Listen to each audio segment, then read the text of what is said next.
ഈ രണ്ട് ക്രോളറുകൾക്ക് Hans and France എന്നാണ് നിക്നെയിം നൽകിയിരിക്കുന്നത്. 1965 മുതൽ നാസയുടെ ഭാഗമായ ഈ വാഹനം 5500 കിലോമീറ്റർ യാത്ര ചെയ്തിട്ടുണ്ട്.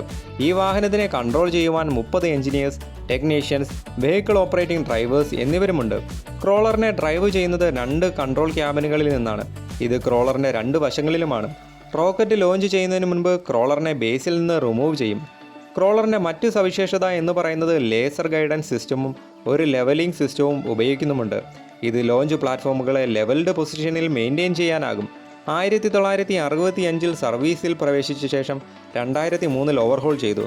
പിന്നീട് 2012, 2014 കാലഘട്ടങ്ങളിൽ അപ്ഗ്രേഡ് ചെയ്തു. ഹെവിയർ ലോഞ്ച് സിസ്റ്റംസിനെ സപ്പോർട്ട് ചെയ്യുവാൻ ഇത് ഉപകരിച്ചു.